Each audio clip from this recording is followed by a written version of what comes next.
Então, é essa imagem, né? São 4 imagens que falam sobre 4 tipos de linguagem ou mais, né?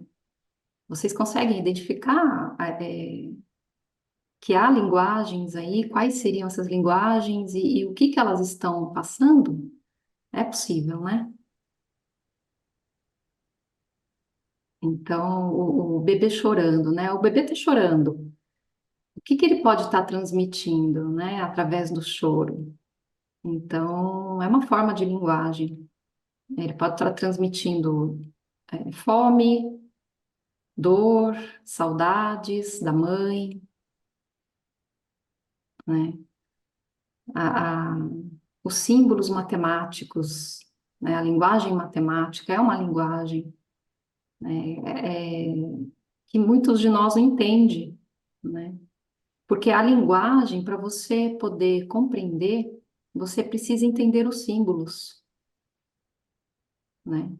Então, aquele filme O Homem que Viu o Infinito, não sei se vocês assistiram, num determinado momento que ele é um matemático, ele é um indiano, e ele acaba indo estudar na Inglaterra, e a história é bem complexa, mas em um determinado momento do filme, o mestre, o professor, fala que não adianta ele entender o que ele está falando, saber o que ele está falando, aquilo realmente ser um divisor de águas na matemática, se ele não consegue passar isso para simbologia matemática. Então, não adianta. Assim como a gente não entende muito a simbologia matemática, muitos de nós não entendem, muito do que se pede, do que se espera da linguagem, ela tem que estar pré-formatada, né, para que a gente possa compreender. Aí você tem uma imagem musical, né, que são as notas musicais também, que você precisa estar inserido nesse mundo para entender a linguagem musical, a não ser quem tenha ouvido, né, quem consiga tirar aí de ouvido, né, mas nem todos conseguem, então é uma linguagem, você precisa aprender. E muitos conseguem, só de ler as notas, já decifrar a melodia que há por trás. E por fim, uma imagem que remete a muitas conotações, né? O que que essa imagem representa aí para cada um de nós, o que que a gente pode extrair dela, né? Então, você tem uma pessoa que, se você olha, se você percebe o olhar, a boca, as mãos, o que o conjunto desses símbolos traz, né, para nós. Mais para frente a gente vai ver que é, o símbolo em si, ele não traduz o que o símbolo quer dizer, né? O símbolo, ele não, através do símbolo é que a gente vai conseguir chegar na linguagem, chegar ao que ele quer passar. O símbolo por si só não é a linguagem, né? Então, é um conjunto de símbolos que traduz a linguagem, na verdade, né? Então, a gente pode ir para a reflexão depois desse conjunto de imagens. Linguagem é forma ou conteúdo? Estou no livro, tá, gente? Eu vou ler. Um ser necessita transmitir informações, ideias, pensamentos ou conhecimentos a outro ser. O ideal é que dessa informação, ideia, pensamento ou conhecimento não se perca nada durante a transmissão. Só assim o receptor capta integralmente aquilo que o emissor quer transmitir. Muitos problemas de relacionamentos humanos podem ter sua origem na falha da transmissão. A linguagem escrita ou falada seria a forma da transmissão? Os símbolos, as palavras, os sons são o conteúdo das mensagens a serem transmitidas? Enfim, A palavra ou símbolo é causa, é efeito ou é o meio do qual se utiliza a ideia? Finalmente, conseguimos transmitir ideias sem o uso de palavras ou símbolos? Então, essas perguntas vão ser respondidas, todas elas, no decorrer da aula, né? Através da discussão e daquilo que nós concluirmos, né? Mas alguém quer tecer algum comentário sobre essa reflexão, algo que tenha chamado a atenção para iniciarmos? Iraí, você está falando, mas eu não estou te ouvindo, eu acho. Você está falando. Só uma Hum. frase que foi pulada na sua leitura, mas que está dentro do conceito, só vou reler porque você pulou. Se Tá não bom. dispuséssemos das palavras, como elaboraríamos os conceitos? Sim, exatamente. A gente vai ver que os conceitos surgiram depois da palavra escrita. Antes não era. Então, aí já estou dando spoiler, né? Mas vocês já sabem também. Então, ok, gente. Uma coisa que Introdu... eu Pode queria falar. falar também é, então, Gente, eu não consigo ver todos daqui, então tudo bem, pode me interromper, tá? Pode de a continuar. forma ou conteúdo. Eu não sei exatamente quem. Estão me ouvindo?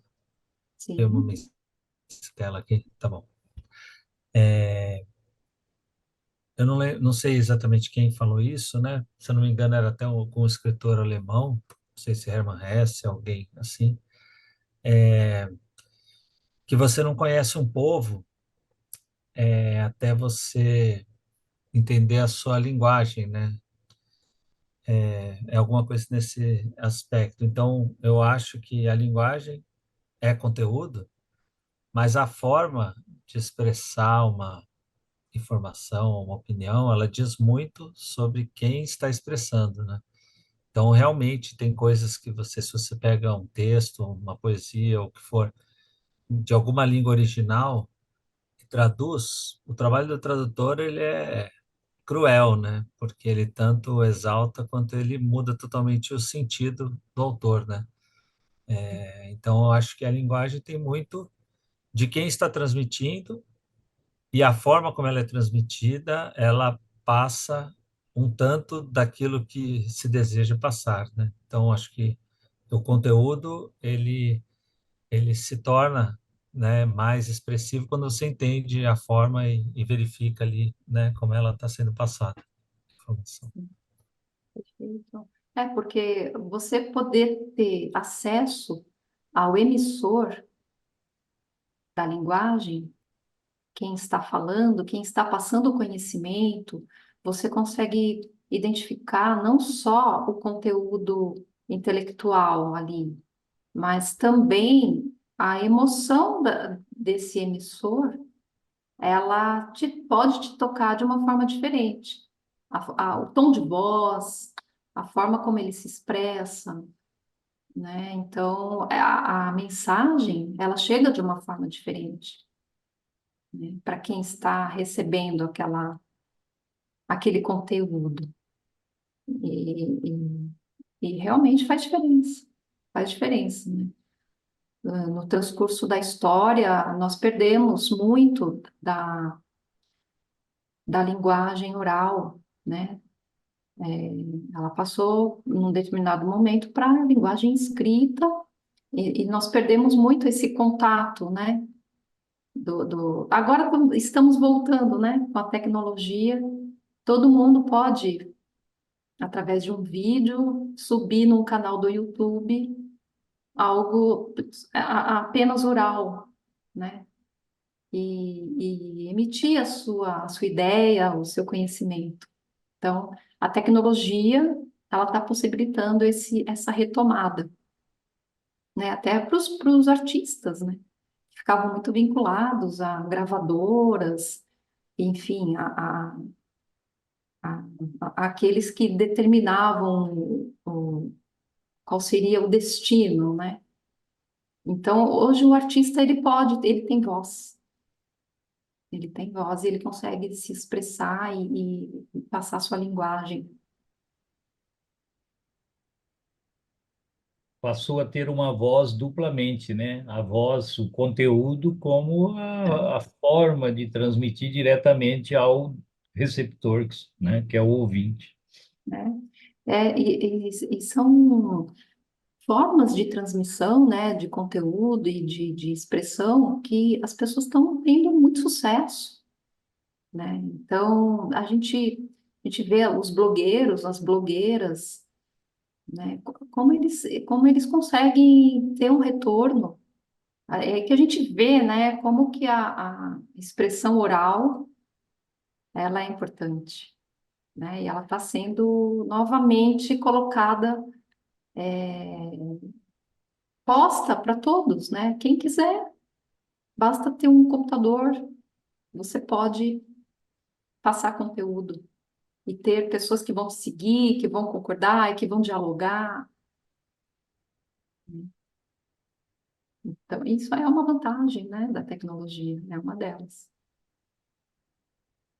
Bom, gente, aqui o objetivo é falar sobre a importância da linguagem, sua origem, suas diferentes formas, sua representação das ideias. Deixa eu passar aqui para mim.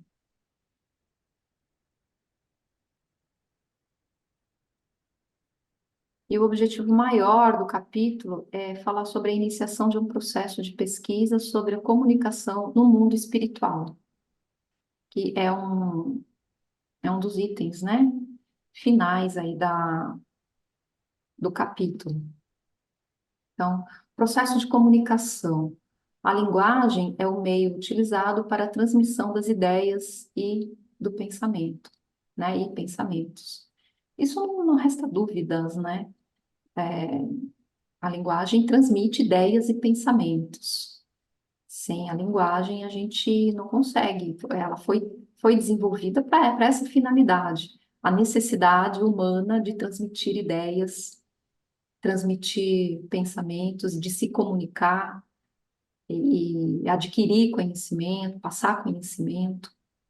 Então, a linguagem ela está intrincada, ela está muito associada à nossa evolução humana. Fomos capazes de mudar a forma de pensar devido à linguagem, às mudanças que aconteceram na história, as mudanças na linguagem. Mudou a nossa forma de pensar, né? Isso nós vamos ver também. Pode falar, Iraí. Nessa sua fala, eu queria fazer um humilde adendo, porque eu anotei aqui, durante a tarde que eu estudei, eu coloquei abaixo dessa comunicação que você falou aí, a linguagem é o meio utilizado para a transmissão das ideias e pensamentos. Eu foquei em específico na palavra pensamentos e usei aqui, ó, e o religare ao divino é uma forma de comunicação, porque, né, quando a gente ora, quando a gente reza numa linguagem mais popular, você busca o seu receptor, é como se fosse assim um anônimo, né, um receptor anônimo, cuja identificação vai ser diretamente proporcional à sua fé. A sua fé é até raciocinada e fé devota também. Então, se eu vou orar e resolvo, eu sou o emissor, certo? Quem é o meu receptor daquela mensagem? Eu não está identificado, está diretamente ligado à minha fé. Eu achei legal, até que é a definição de religião, né? O que que é a religião? É um religare ao infinito, que foi até tema, se eu não me engano, de uma das aulas passadas nossa, que a medida, ou não sei se foi do curso que eu faço também quarta-feira, se eu estou misturando com o estudo das obras de André Luiz. Nós não precisamos, às vezes, de médios esclarecidos para serem medianeiros de nossa comunicação com o divino. Basta a nossa fé, a nossa concentração e o nosso cenário, o nosso âmbito aqui sagrado, né, o nosso fórum sagrado, que é a consciência. Então, é uma forma também de linguagem muda, silenciosa, até porque dá para também fazer uma outra alusão.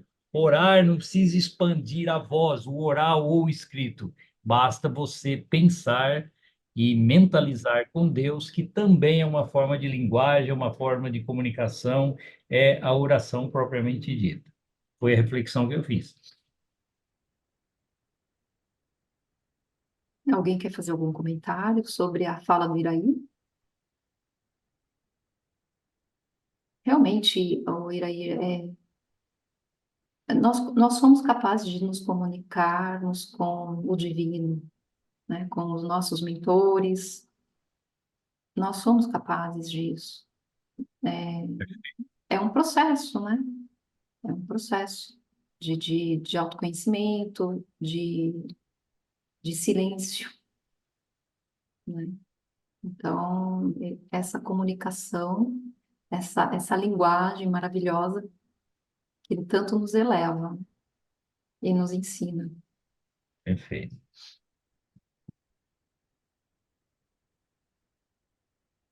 Então, aí, a importância da linguagem, né? Platão, em Fedro, diz que a linguagem apresenta três sentidos: remédio, veneno e cosmético, ou máscara. E aí ele vai explicar o que cada um desses sentidos é para ele, né? Quer dizer para ele. Então, o remédio, por que o remédio? Porque a linguagem pode nos curar da nossa ignorância, pois através do diálogo e da comunicação podemos aprender com os outros, ou seja, é uma forma de adquirir conhecimento, que foi o que nós, né, falamos inicialmente, né? Como a linguagem, ela realmente nos engrandece, nos ensina, como nós somos capazes de evoluir muito através da linguagem, através de qualquer linguagem, né? Seja a linguagem gramatical, intelectual, a linguagem divina, linguagem artística, né? Às vezes você vai num espetáculo de um concerto, né, de música clássica e você ouve um piano que te eleva de uma tal forma que você fala, é uma conexão, né? É uma linguagem que te conecta com o divino, te conecta com algo que está além, daquilo que a gente possa enxergar, né, com os olhos. Então, ela é um remédio. Ela é um veneno, porque ela pode nos seduzir pelas palavras e nos levar a erros, né? Quem nunca? Quem nunca se deixou seduzir pelas palavras, né? E se machucou, né? E muito tempo depois foi perceber que aquelas palavras não eram reais, elas eram sedutoras, te enganavam, te conduziam, te manipulavam, né? Então, mais à frente a gente vai ver a manipulação da linguagem quando ela é mística, quando ela te leva por um caminho ilusório, né? Mas em diversos setores há formas de você se manifestar, de você usar a linguagem de forma leviana, sedutora, né? Então, por isso ela é um veneno, né? E por isso que, por exemplo, dentro da religião mesmo, como nós temos que estar atentos e sempre questionando, né? O Espiritismo nos mostra isso, né? A fé raciocinada, né? Para que a gente não se engane também com aquele que está falando, com a mensagem que ele está passando, né? Atitudes valem mais do que palavras, né? Então, isso é um provérbio. Então, não adianta você falar que você é uma pessoa que faz caridade se você realmente não está acreditando naquilo que você está fazendo, se você tem algum motivo por trás daquilo, né? Se você faz só para aparentar ou por algum benefício, né? Então, eu sou uma pessoa que faz caridade, seja qual for. Será? Né? O discurso, né? O discurso nem sempre é real, nem sempre é verdadeiro. Então, as atitudes valem mais do que as palavras. E, por fim, ela pode ser uma máscara, né? A linguagem pode ocultar a verdade. Às vezes ela é uma máscara até boa, porque às vezes você não está bem, e para não incomodar, né, você acaba falando tá tudo bem, né? Para não incomodar o outro, para não criar um constrangimento, né? Acho que quando eu tenho um propósito até relevante, ocultar a verdade pode ser de alguma forma benéfico, né? Mas, de um modo geral, nós usamos as nossas máscaras, né, para viver em sociedade. Então, ocultamos a verdade através das palavras, né? Deixamos de falar ou falamos algo que não representa, para poder viver em sociedade, né? Se formos muito sinceros também, podemos criar inimizades, criar situações difíceis, né? De trabalho, com os amigos, com a família. Então, ocultamos através das palavras a verdade. Aí está a importância da linguagem, né? Alguns aspectos dessa importância.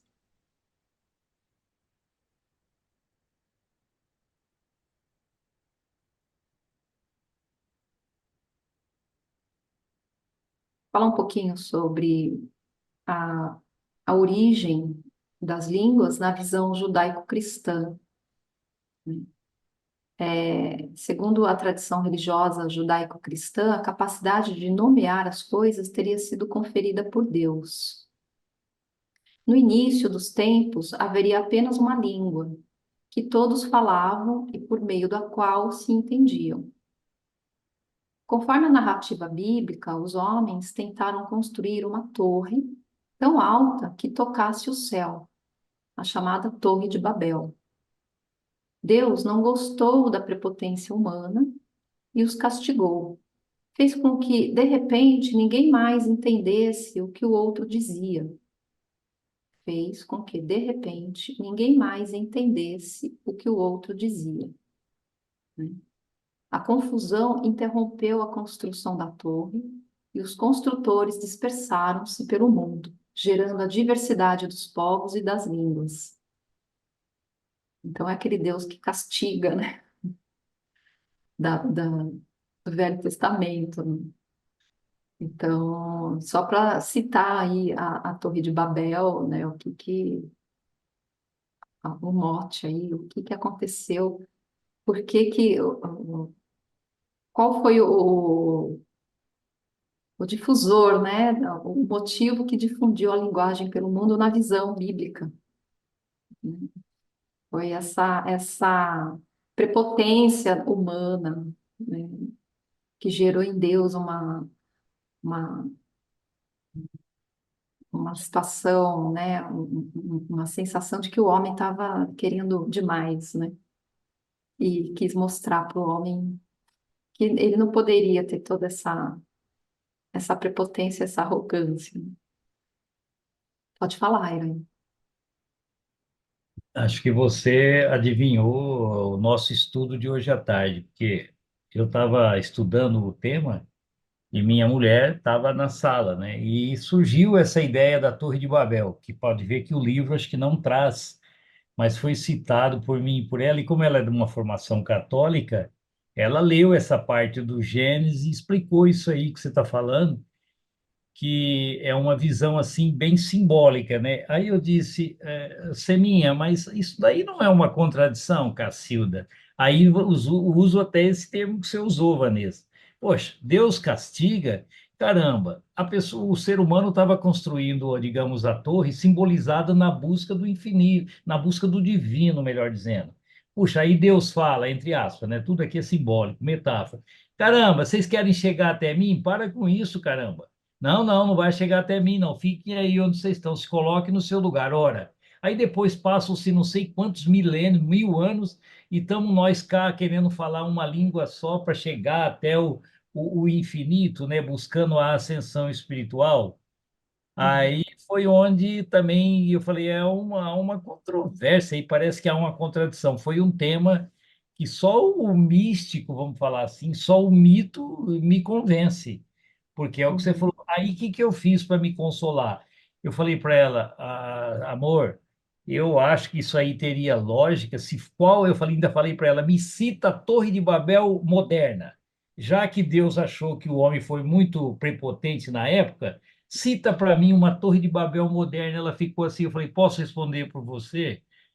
Eu falei, ainda eu dei uma dica. Eu falei, qual foi o povo prepotente, imperialista do cacete que tentou mostrar poder chegando ao céu? Quem foi? Eu falei, foram os americanos.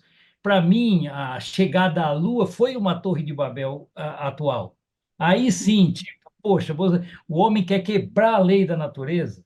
Aí ela falou, mas o Titanic também não foi querendo mostrar poder, prepotência e investigar as águas, não só do riozinho, mas do oceano. Falei, eu acho que aí não, aí foi mais um negócio meio comercial, mas a questão da Lua foi.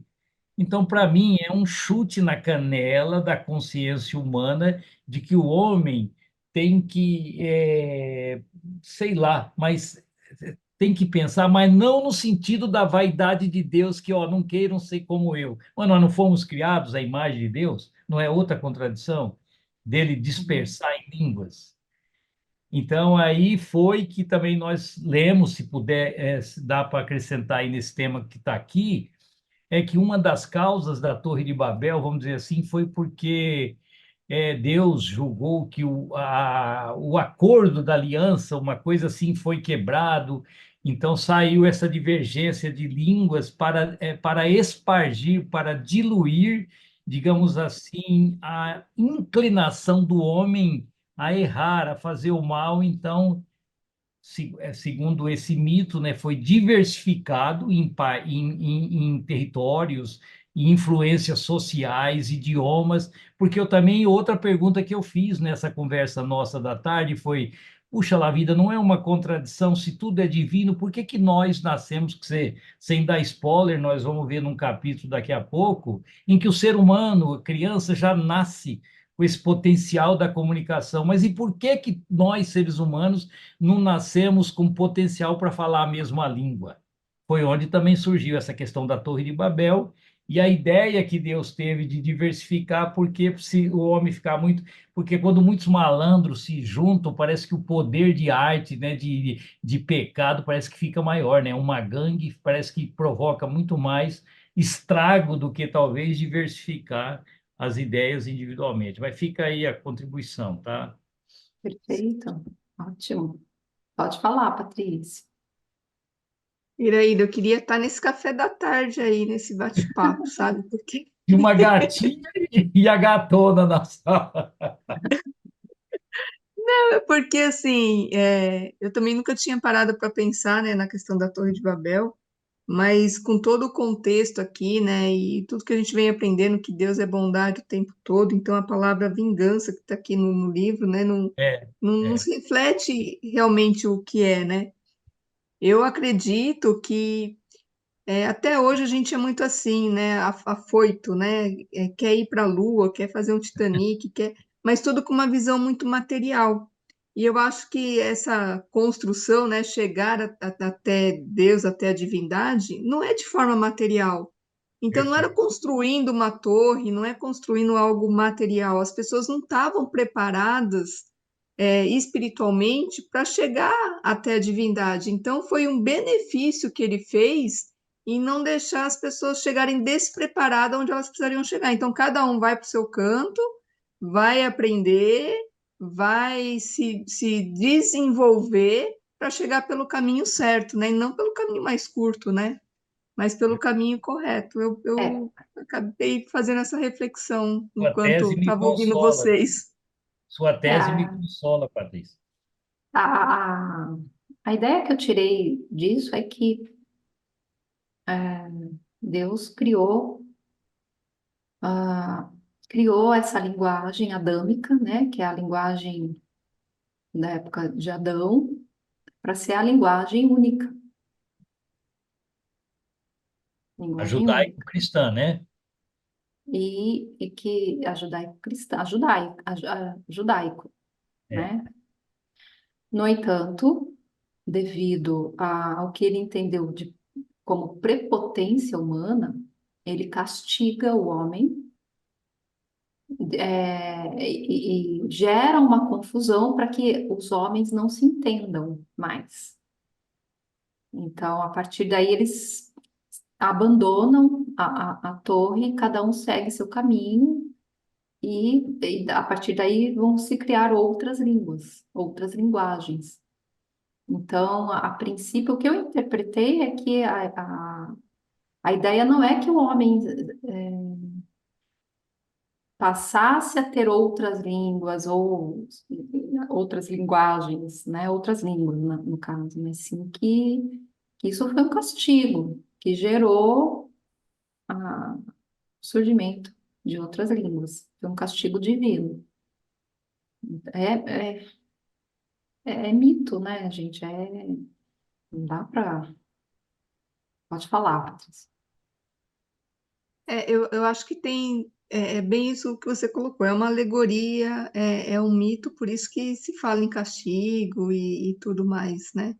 Mas enquanto a Porque gente. tipo, não tem como a gente acreditar num Deus que pune, né? É, Não tem, hoje em dia não tem, para nós, pelo menos, não. não faz sentido, né? Não Então, faz assim, vamos sentido. cada um se conhecer a você mesmo, né? Até a sua própria. Talvez a linguagem de você com você mesmo primeiro, né? Para poder fazer É, esse religar e aí então avançar para chegar até o divino, né? Talvez isso. Posso fazer uma colocação? Na verdade, claro. tudo isso é fato histórico, né? Na época mosaica e no Gênesis e tudo mais, acho que houve necessidade dessa linguagem, né? De Uhum. um Deus que punia. Eu acho que era até daquela época o pessoal controlar, né? Ah, Deus falou isso, Deus falou aquilo, mas era coisa dos homens da época, né? A gente vem, Uhum. a gente aprende isso, né? No decorrer da linguagem bíblica, né? E aí, quando Jesus, porque lá eles eram incoerentes, né? Eles diziam amar o próximo, mas pedrejai o próximo. Amar o próximo é quarta mão do próximo. Quer dizer, então existe, né, na lei mosaica, nossa, 603 leis. E naquela época era uma coisa, eles falavam uma coisa e agiam diferente. Então a gente vem, a Gênese mesmo, vem colocando isso, porque era aquilo que o povo, acho que daquela época, conseguia entender, né? Porque eles eram como se diz, muito ignorantes, né, em tantas coisas. Então, a Torre de Babel mesmo, né? Essa é uma alegoria. Imagina se Deus ia fazer um negócio desse, né? Então, acho que é para entender um pouco, e a gente pega, gente, acho que a gente teve que falar línguas, estar com pessoas que têm outra língua, e isso é maravilhoso, mas naquela época, eles não iam entender isso, né? Então, eles achavam, não, é um castigo, né? Imagina se é castigo o ser humano falar outras línguas. Realmente, né? Mas era coisa da época. Pode falar, Ira. Vanessa, felizmente, eu encontrei aqui no capítulo 16 da aula passada, do amor, talvez uma resposta para essa dúvida levantada aqui. Ah, então, por favor, Aqui diz o pode. seguinte, ó, é a unidade que espargiu a multiplicidade. Olha só, é a unidade que espargiu a multiplicidade e esta caminha no sentido da unidade novamente. O religar e é o retorno àquela presença pela conquista de si mesmo. Então, isso que nós podemos falar, talvez pela tradição judaica, como disse a Joelma, a questão de não foi vingança de Deus, não foi castigo, foi um auxílio didático, amoroso, caridoso de Deus para com a gente. Então, se nós viemos de uma unidade e o nosso viver é um caminhar para voltarmos à unidade suprema, é uma torre de Babel que Deus falou, cambada, cada um está aqui com o seu quinhão, né, com o seu alimento para conhecer o mundo. Sejam depois todos filhos pródigos, no seio do seu Pai, até porque Jesus não falou assim, só se chega a meu Pai através de mim, uma coisa assim, não é isso?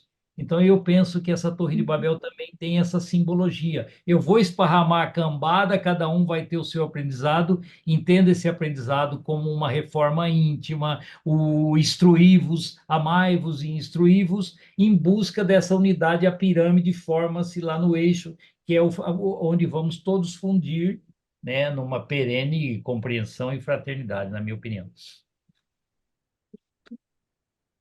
Obrigada, gente. Ótimo. Continuando, então, aqui a força da linguagem, né? A gente acabou de ver, né, a força que a linguagem tem, né, com relação a como ela pode nos seduzir, né? Então, ela tem um poder encantatório, né, que é o que encanta, algo de maravilhoso, algo que fascina, que tem virtudes supostamente mágicas. Poder encantatório de reunir o sagrado e o profano, trazer os deuses e as forças cósmicas para o meio do mundo, ou como acontece com os místicos em oração, levar os humanos até o interior do sagrado. Então, o que que ele está dizendo aqui, né? Como nós temos que tomar cuidado com os profetas, ou os falsos profetas, né? Até nos dias de hoje, como o uso da linguagem, como existe poder no uso da linguagem. Que poder é esse? É o poder de conduzir, de manipular, de enganar, de fazer com que você seja mais um de um rebanho, né? Então, é nesse sentido aqui que ele está falando da força da linguagem, não é? Uma força até que a gente tem que tomar cuidado, né, com quem a profere, né? Na Bíblia judaico-cristã, Deus cria o mundo do nada, apenas usando a linguagem, faça-se. E foi feito. A palavra divina é uma força criadora. Ok, de fato, né?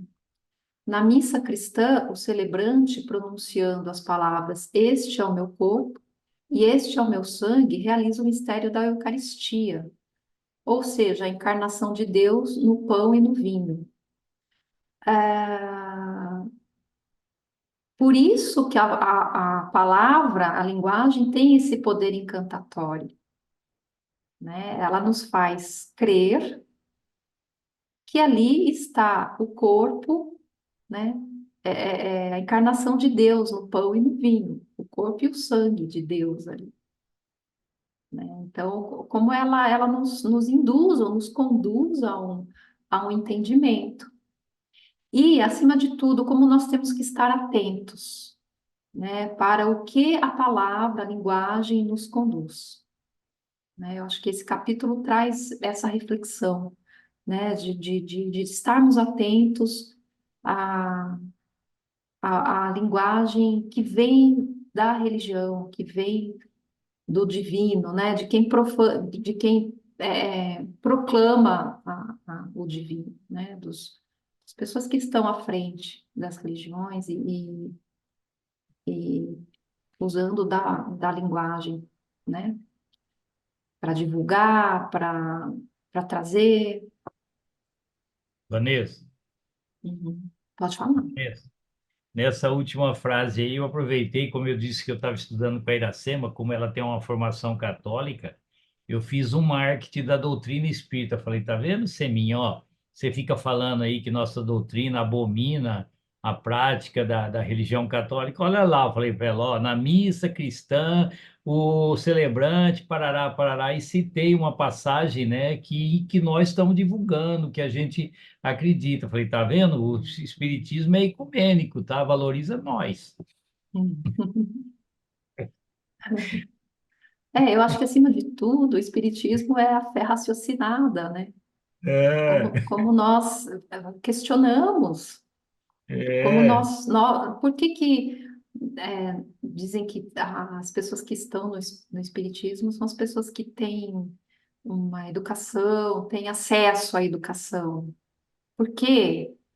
Porque quem tem acesso à educação é capaz de questionar, né? Capaz de procurar saber se aquilo que estão falando é verdade ou não. Então, eu conheço o espiritismo e outras vertentes espiritualistas, né? Que produzem em nós essa, esse ímpeto de procurar os porquês, né?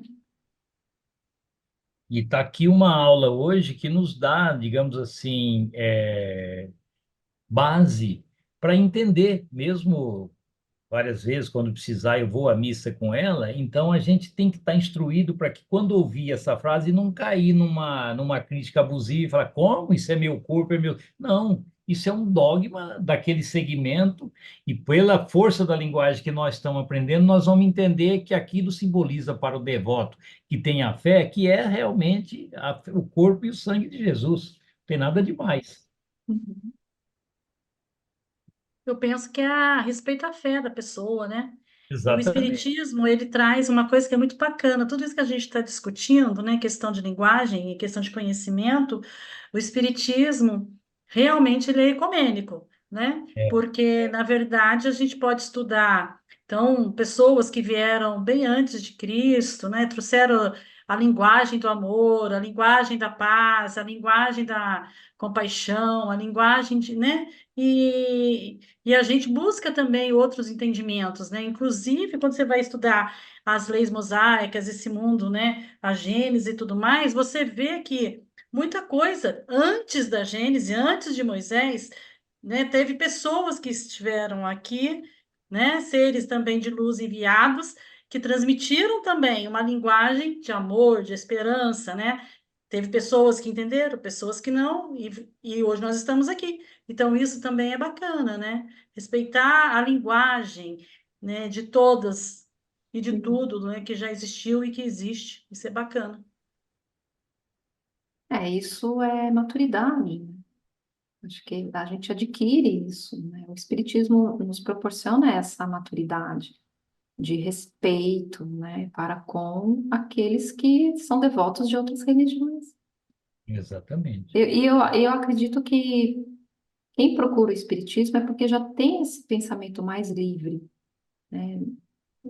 Acho que tem a ver, né, com o perfil também.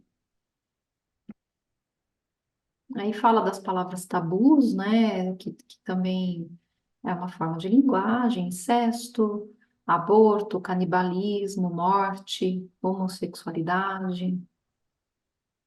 No passado, a linguagem era tão importante que ensinava-se a retórica com o objetivo de influenciação, né? Então, sofistas, né, como eles eram professores, né, que ensinavam como você convencer o outro. Eles não estavam preocupados com a verdade, né, como Sócrates, que essa era a grande briga deles, né?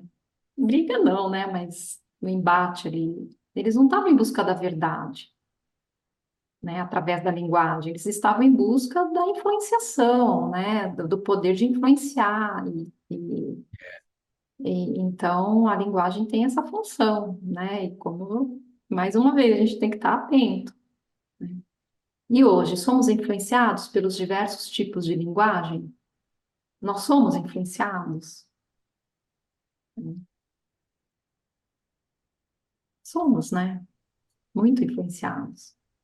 Vanessa, Porque a linguagem, ela até se ampliou, né? Pode falar. o nosso colega Belardo aí, ele está fazendo um apelo para ler o chat, que acho que ele está A na linguagem volta desempenha um papel. da apresentação, mas só por texto. É o último? Alguém pode ler o chat? Esse poder. Eu vou ler. Pode É, ler, por favor, Patrícia. eu acho que tem bastante coisa que ele colocou durante a aula. Ele colocou assim: Olá, pessoal, boa noite. Estou sem câmera, mas estou acompanhando. Além dos benefícios tangíveis que a caridade proporciona às pessoas necessitadas, também pode trazer satisfação pessoal e uma sensação de propósito para aquele que a praticam, promovendo a empatia e o senso da comunidade, que ainda não acordamos para tal.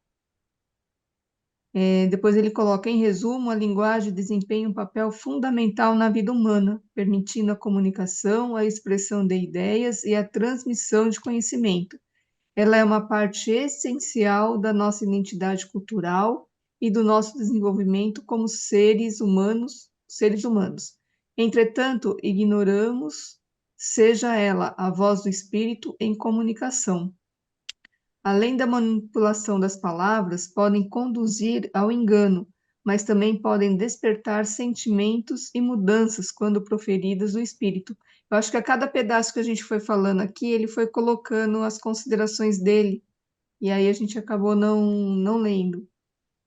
Foi pela Você pode linguagem. acompanhar para a gente, Patrícia? E aí a gente, conforme ele for colocando, você pode ler para a gente? Posso sim. Tá.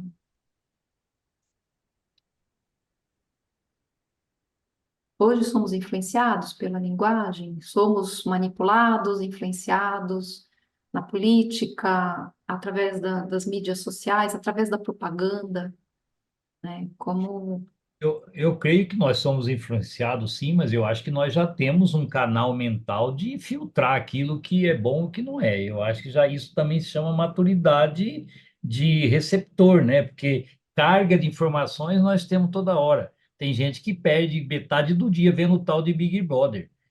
E quer isso, quer pior do que isso, pior influenciação do que essa, mas cabe a nós a maturidade, o discernimento e a instrução para falar isso é lixo, na minha opinião, tá? Então, somos influenciados, mas nós estamos numa fase já que dá para falar que nós sabemos diferir o joio do trigo.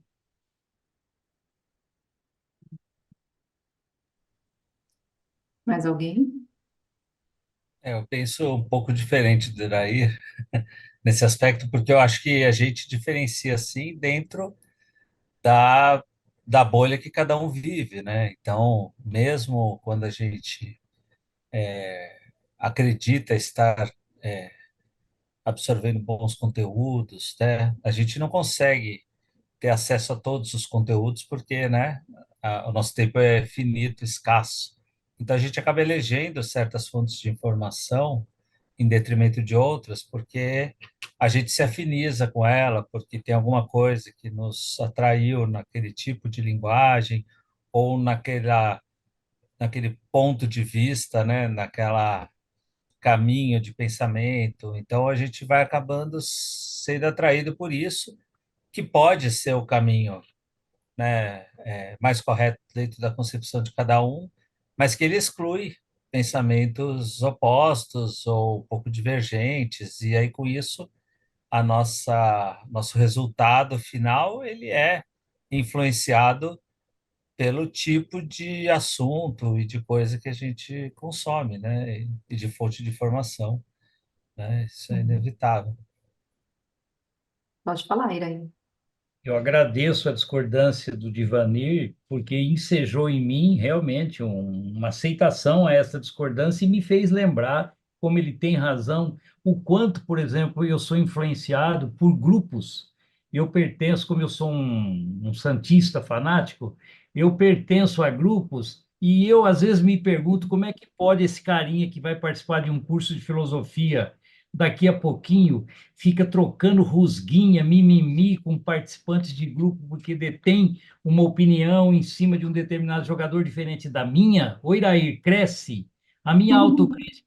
Então, aqui, aquilo que eu falei que nós temos espírito de filtrar, temo P nenhuma. Pelo menos eu não estou com esse grau ainda de discernimento, porque eu sou vítima de grupos, às vezes, eu fui deitar, depois da derrota do meu time ontem, eu fui deitar, fui conseguir dormir só 3 horas. Por quê? Porque eu sou influenciado por o grupo ao qual eu pertenço. Às vezes eu falo, eu não fico mais nessa porcaria aqui, mas dali a pouco eu estou influenciado e entro no jogo, tá bom? Então, obrigado, Devanir, pela discordância que me fez lembrar dessa parte, ok?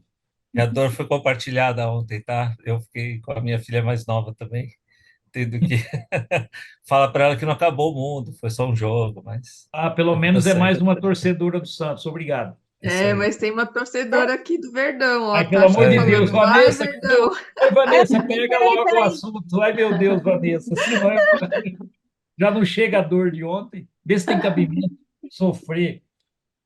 Mas eu Era acho que onde eu assim, queria.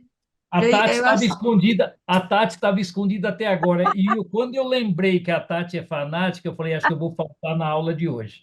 Aí eu lembrei que era a Vanessa, eu falei, não, em homenagem à Vanessa e à família que a Cadê Joana você, citou agora há Iraí? pouco, Ah eu vou lá. assistir a aula. Mas olha lá, ó, isso é para espezinhar, para esmagar o pobre coitado. Vanessa, pega o Porque gancho agora a da gente tem festa, da linguagem. mundial. Aliás, isso aí é um exemplo de linguagem, né? Não precisa palavra nenhuma para me causar ojeriza. Exatamente. Você chegou onde eu queria, né? Eu queria chegar nesse ponto mesmo dos grupos, né? Do WhatsApp, como nós somos influenciados, né? Cada um a seu modo, mas eu entendo que não, não nós, talvez, né? Mas muitos são, né, influenciados e não checam, né, as mensagens, não procuram saber se aquilo é verdadeiro ou não, e são levados a engano, a erros. É uma linguagem que é capciosa, é mentirosa, é sedutora e oculta a verdade, muitas vezes, né? Além de ser uma forma de linguagem, um instrumento de linguagem onde pode gerar confusão, né? Gerar intrigas, discussões, né? Como esse instrumento da linguagem é perigoso, né? Porque você fala coisas que talvez você não falasse estando presencialmente ali com a pessoa. Pode falar, Patrícia. Assim o som. Pronto. Eu vou ler o chat do Abelardo, tá? Ele coloca assim: Legal. uma das características mais significativas do ser humano é humildade. Parabéns, Irair, pela humildade que demonstrou diante de uma discordância. Isso é crescimento. É isso Oh, aí. meu Deus. Oh, aplacou um pouquinho da dor. Hoje você já vai dormir melhor, né? Exatamente.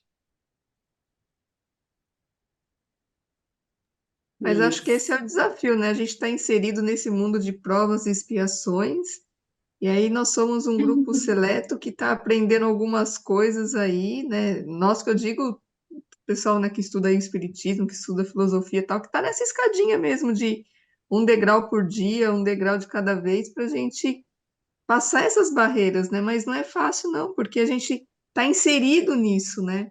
Então são muitas provas o tempo todo, né? A cada hora a gente está passando por uma diferente. A cada hora, todos os dias.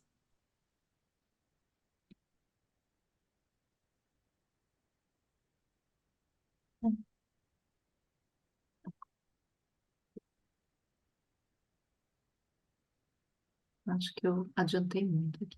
Espera aí. Não. Ah, tá. A gente vai. O capítulo, o item 18.5 fala do mitos e logos, né? Que é Isso. na Grécia Antiga. Sim. Mas antes de entrar nessa questão, eu queria dar uma introdução justamente para esse item mitos e logos, tá? Então, trata da linguagem na história. Quais seriam os eventos mais marcantes da história da linguagem e da comunicação, aqueles que tiveram o poder de abrir novas possibilidades para a humanidade? O primeiro, o processo de criação das línguas, né?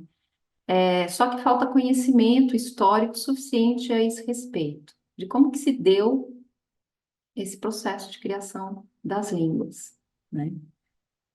Os outros, que seriam a criação do alfabeto, a invenção da imprensa e a linguagem eletrônica, e de todas as suas mídias, são outros aspectos da linguagem que mudaram a forma como o ser humano pensava e pensa, tá?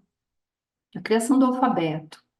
Na Grécia Antiga, antes da criação do alfabeto, eram os poetas que transmitiam oralmente muitos aspectos da cultura.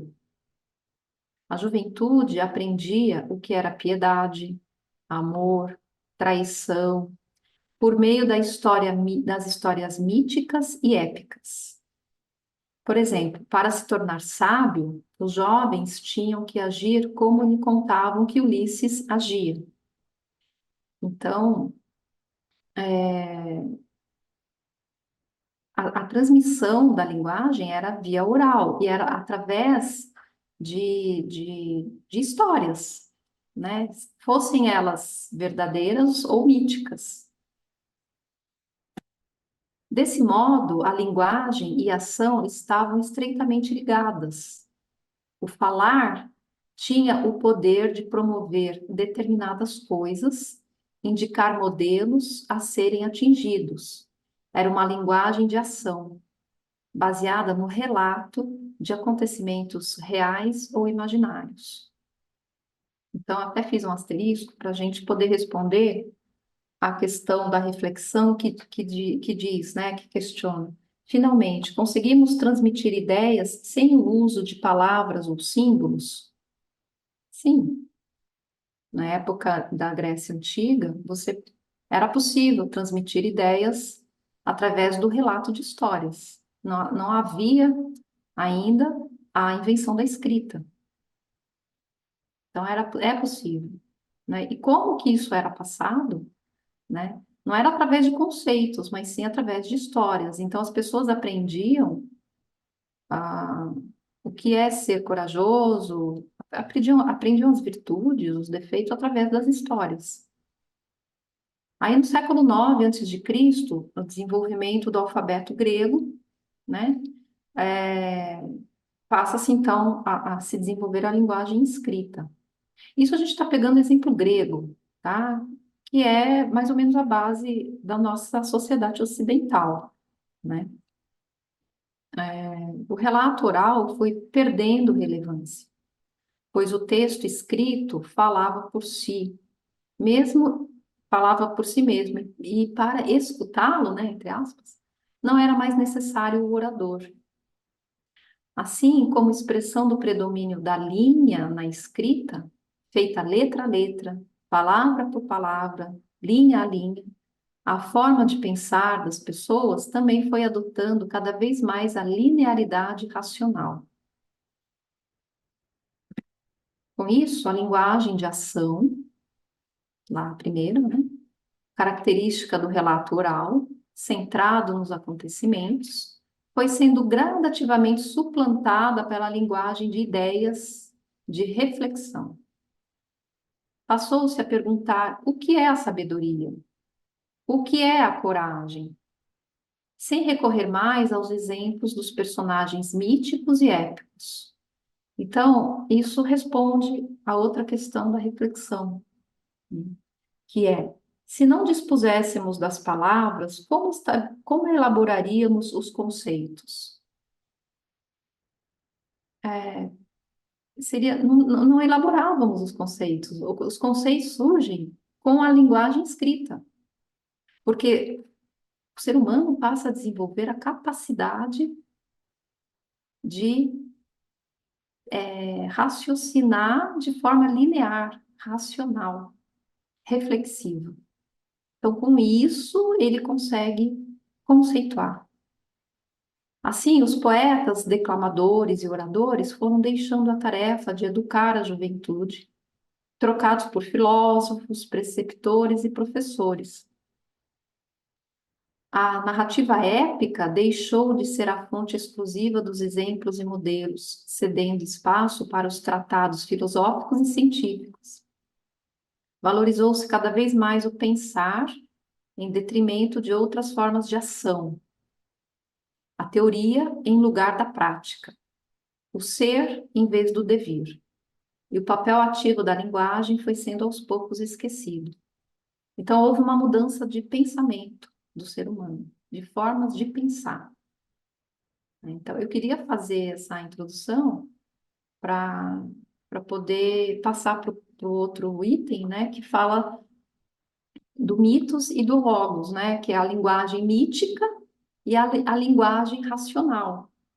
Quer dizer, no meio disso, teve uma mudança da linguagem oral para a linguagem escrita. Isso possibilitou a mudança de pensamento do ser humano. Ele passou a pensar, a raciocinar de forma linear.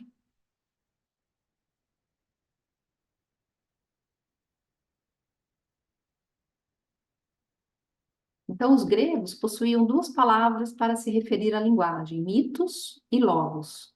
Enquanto mitos é a palavra mágica, encantatória, logos é a palavra racional, em que se exprime o pensamento. Agora a gente já entende por quê, né? Por que que exprime o pensamento? Porque houve a mudança para a linguagem, não mudança, né? Mas houve um acréscimo, né? A linguagem. As palavras são conceitos ou ideias estando referidas ao pensamento, à razão e à verdade. A verdade, não mais a verdade mítica, mas sim a verdade raciocinada, a verdade científica, filosófica, né? A busca da verdade, né? Para os filósofos, uma ciência nasce quando uma explicação que era religiosa, mítica, mágica, cede lugar a uma explicação conceitual, metódica, racional, quando se passa do mitos ao logos. Então, aí a gente vê a importância da linguagem nessa passagem histórica da nossa civilização. Como a linguagem, ela está intrincada à evolução social, né? A evolução do nosso pensamento, da forma de pensar. Pode falar, Iraí, o seu áudio está... É o conceito da nossa fé raciocinada. Uma ciência nasce quando uma explicação que é religiosa, mítica, mágica, cede lugar a uma explicação conceitual, ou seja, nós saímos de uma fé, às vezes, cega, sem lógica, por exemplo, para um raciocínio, vira um raciocínio lógico, e aí entra a fé raciocinada. Aí eu acho que dá para inserir o nosso ganho, né, como uma formação espiritual na doutrina. Sobre a fé, sobre a fé. Sim, dá para fazer esse paralelo com certeza. Como até nos dias de hoje, né, a gente... se a gente não tiver um pensamento crítico, que é o que surge nesse momento da história, né, com a escrita, com a linguagem escrita, se nós não tivermos o pensamento reflexivo e crítico, nós viramos vítimas, né? Estamos à mercê de quem quiser nos manipular. E a linguagem é um instrumento muito forte para isso. Nos leva a engano. Não vamos nem entrar no assunto da inteligência artificial com o chat GPT, né? Vamos pular essa parte. E nem no mito, Exatamente. e nem entrar no mérito das fake news, né, que é a influência falsa.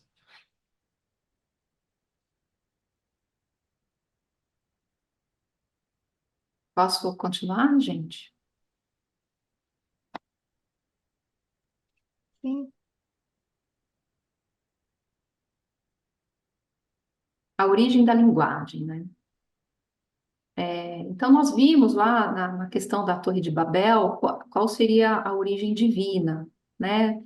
Judaico-cristã, né? Como que a linguagem teria surgido na visão judaico-cristã, certo? A língua adâmica.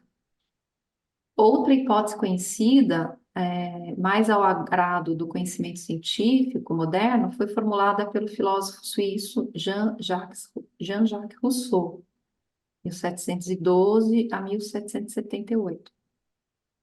Especula que a primeira forma de linguagem, o grito da natureza, usado pelos primeiros humanos em situações de grande perigo ou de muita dor física. Então, para Jean-Jacques Rousseau, a primeira forma de linguagem seria uma forma do homem do homem das cavernas lá, né? Do homem antes, né, muito antes de se estabelecer qualquer tipo de sociedade, né? Então, era o grito, eram os gritos, os urros, né? As formas de grunhidos, né? Eles imitavam os sons da natureza, né? Dos animais, né? Então, e isso quando havia grande perigo, muita dor física. Pode falar, Aine. Olha que evolução linda. Você está dizendo que a origem da linguagem foi, né, da dor, do grito da dor, do help, do pedido de socorro do homem para o homem. Isso ecoou no mundo em não sei quantos mil anos, e hoje o grito de ajuda está silêncio, está no silêncio, está no mutismo do contato indiferente entre nós humanos. Então, a nós, essa evolução nossa de todos esses anos, tem que soletrar o grito mudo de alguém que precisa das águas desse riozinho que somos nós. Eu acho que aí Uhum. também dá para fazer uma alegoria assim. É.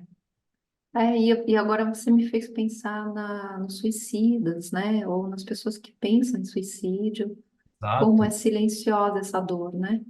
exato. E Isso vem das como cavernas. é, né? Antes gritássemos, né?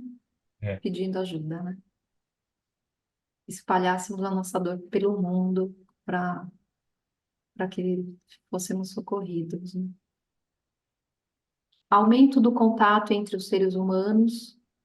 Então, o Jacques Rousseau, ele acaba desenvolvendo essa tese, né? Começa com os gritos, né? E o aumento do contato, ou seja, o início ali do contato das sociedades entre os seres humanos, gera no homem outros sentimentos e, por consequência, sinais e gestos mais diversificados.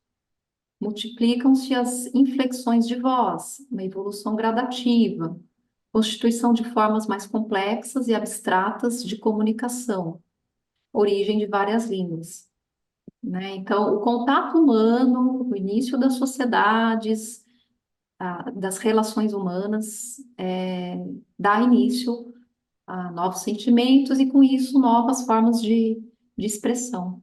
E aí começam as linguagens e várias línguas surgem. Então, Rousseau vincula linguagem e sociedade. Tá? Então, ele entende que caminham juntas, né? São criações humanas, né? A sociedade é uma criação humana, a linguagem é uma criação humana, né? E elas caminham juntas. E ele fala também da perfectibilidade, que é a capacidade do homem de enfrentar desafios, né? Então, tanto a sociedade como a linguagem evoluem porque o homem tem naturalmente a perfectibilidade, essa capacidade de se superar, né? Nós temos essa capacidade de superação.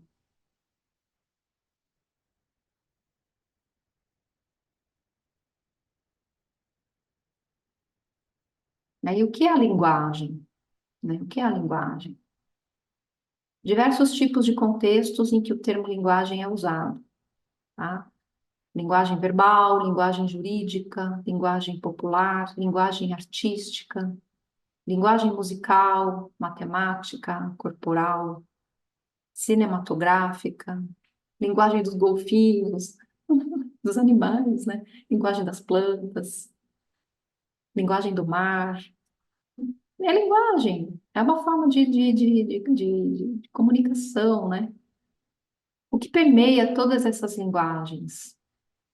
A ideia de um conjunto de signos ou sinais visuais, sonoros, táteis, que remetem a algo distinto deles, né? De tal maneira que compõem um significado ou sentido na mente daquele que domina esse código.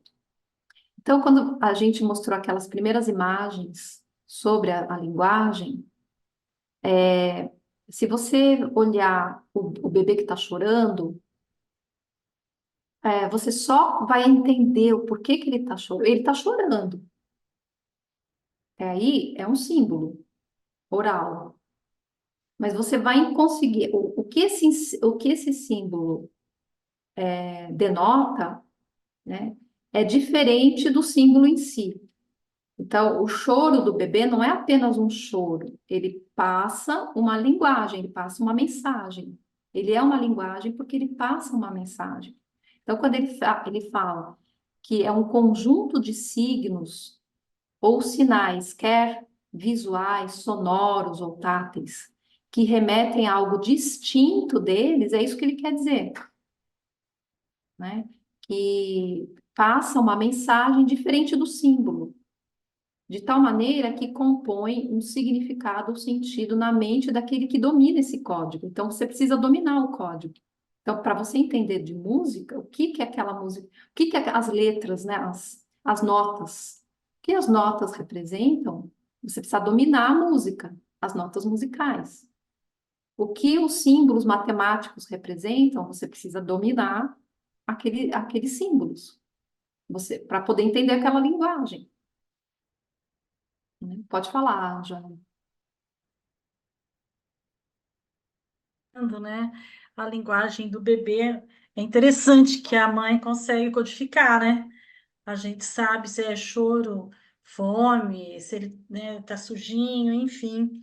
E hoje já há estudos, né? Eu lembro quando eu tive meu primeiro filho, minha avó, enfim, né? Meus tios, minhas tias falavam assim: não fica pegando, né? Ele chora, não pega, você ele vai acostumar a ficar no colo, aquela coisa toda, né? E hoje, gente, como que isso era horrível na cabeça deles, né? A criança chora porque, imagina, ela saiu de dentro do ventre. Aí, de repente, ela vai para o vazio. Então, ela chora porque ela está carente, porque ela quer ficar perto, enfim, né? Não é manha. Então, eu acho que até isso, dentro do contexto da linguagem, a gente mudou, né? Nós estamos mudando. Isso é muito bacana. A forma como se interpreta, né, o choro do bebê e com a visão, né, mais humana, né, mais, enfim, Vanessa, pode falar, ele. ser bem rapidinho, porque já estamos quase, né? É o seguinte, eu só quero fazer uma humilde discordância aí desse conceito de que nós precisamos dominar os signos da música, no sentido de nota musical, para receber a comunicação da música. E eu quero discordar porque eu, por exemplo, sou movido à música e entendo que a comunicação, a mensagem de uma música independe dos signos técnicos de nota musical, etc, etc. Porque ela vai tocar o sentimento, a exemplo do que acho que foi o Richard Bach ou o Exupéry, que diz que o essencial é invisível aos olhos. Então, numa transmissão musical, o essencial independe, parafraseando o Exupéry ou o Richard Bach, não me lembro, ele independe do meu domínio nos signos, porque aquele som existe, o Moon River citado no início da aula, por exemplo, eu nem sabia a tradução do Moon River, nota musical, não entendo, apesar de cantar em coral, a gente não canta com partitura, é pelo ouvido, mas eu não precisei desse conhecimento técnico para, por exemplo, derramar uma lágrima por uma música Claro. inicialmente ouvida. Então, aí eu discordo um pouco de que tem que haver do receptor ouvinte um conhecimento prévio do signo musical. Toca o coração sem precisar A conhecimento. música, assim, né, eu me expressei mal, a música por si só já passa a mensagem, né? O que eu entendo aqui para você tocar, né, para você tocar um instrumento, Aí sim, aí sim. para você poder compreender aquela linguagem, não necessariamente também, porque tem gente que não precisa das Vai, notas, toca por vai de ouvido. ouvido, né? Então, quer dizer, é, dá para discutir, dá para ver a discussão. Então, aqui só para falar da reflexão, né, que para responder, já respondi, né? Não precisamos, qual que é? Os símbolos, as palavras, os sons são o conteúdo das mensagens a serem transmitidas? Sim. Não necessariamente, né? O símbolo, ele não é o conteúdo.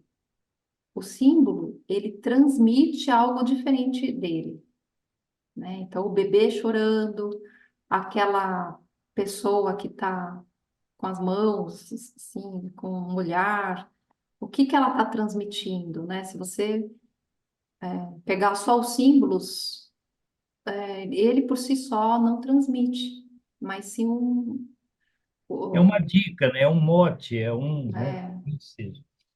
aí, exemplo, a palavra amor é um sinal visual que remete a algo distinto dele, né? Ou seja, um sentimento que se dá no mundo interior, psíquico. e que faz sentido a um cidadão que domine a língua portuguesa, né? A união dessas palavras não quer dizer nada, né? Os signos por si só. Ela quer dizer, desde que você compreenda esse sentimento que ela passa, né? Perfeito. E aí eu procurei na internet, né, no Google Translate, o amor em norueguês e o amor em sânscrito. Quer dizer, se vocês virem essas figuras, vocês não vão conseguir interpretar esses signos, né? Porque vocês não dominam a língua, nenhum de nós, né? Não sei que tem algum norueguês aqui, né? Ou alguém que tenha aprendido sânscrito.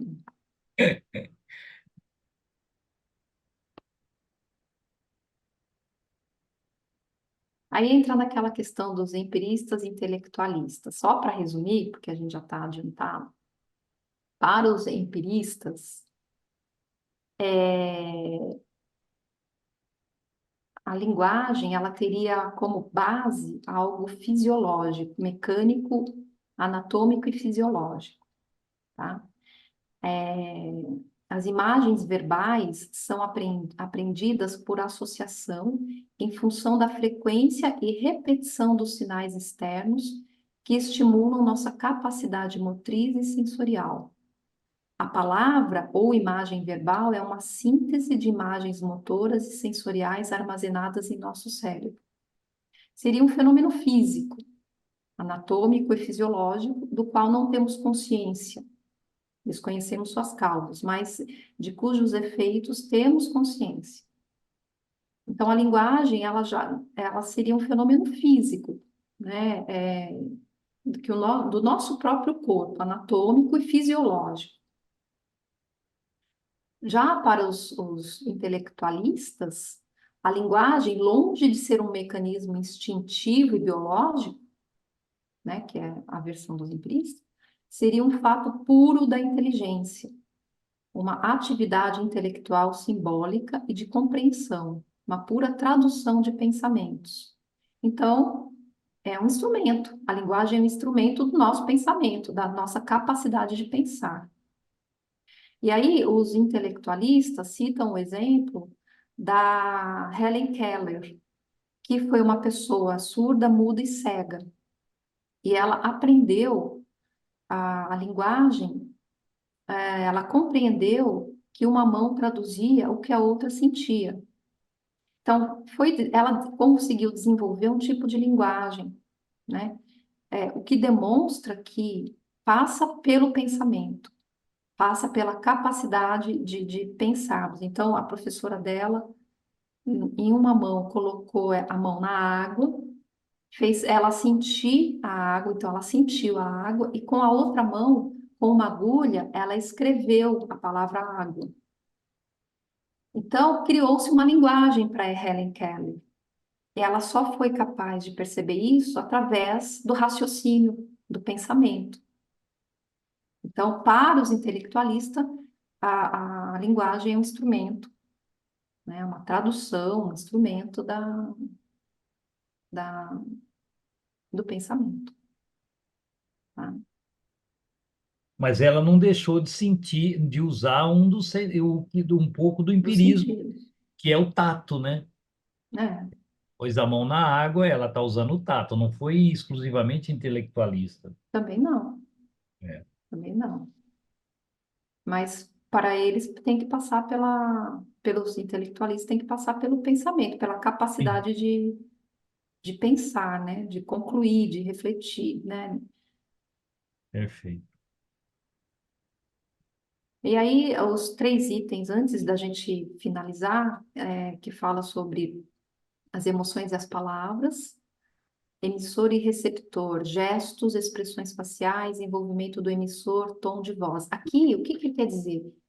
Que o emissor, o emissor, ele consegue passar muito além da palavra oral, né?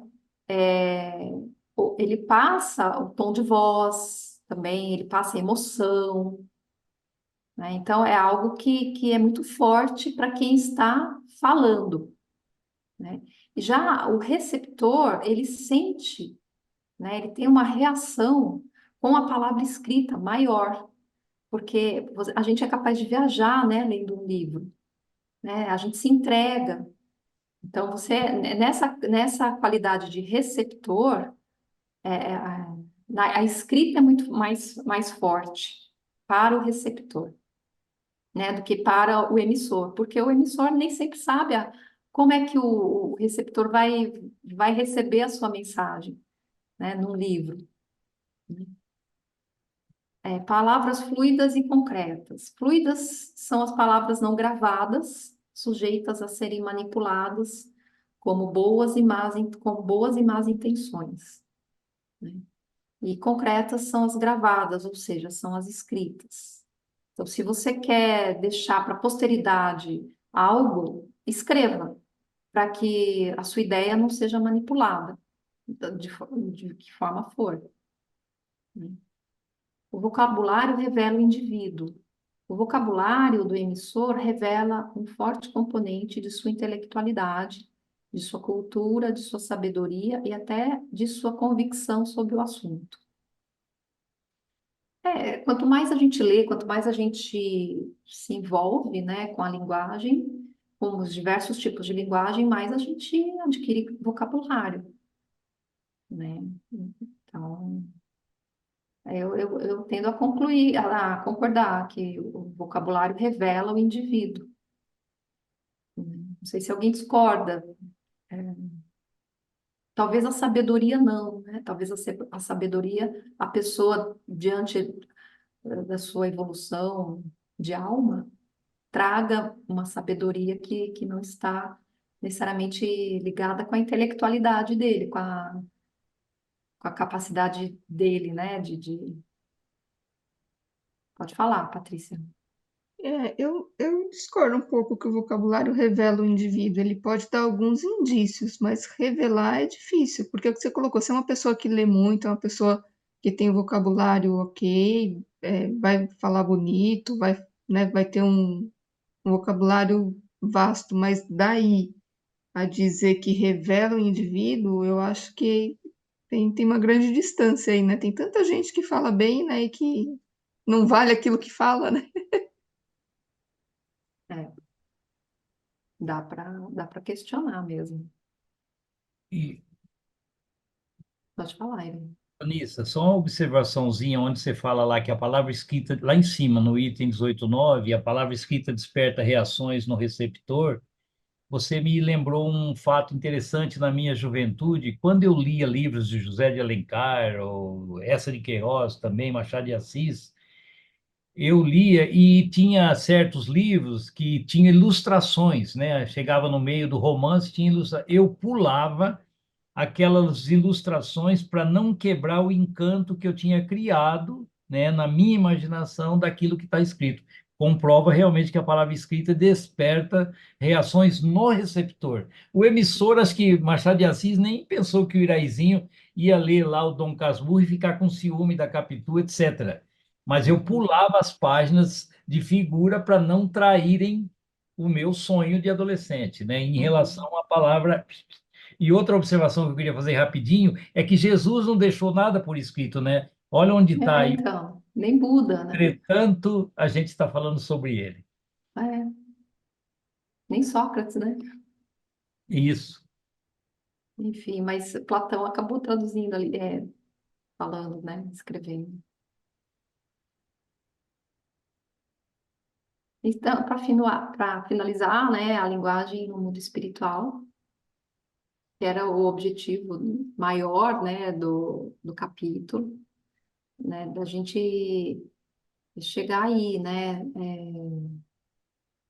no livro dos médiuns, no item 225, que fala sobre a dissertação de um espírito sobre o papel dos médiuns, ele fala: a dissertação dada espontaneamente por um espírito superior que se revelou mediante comunicação de ordem elevadíssima.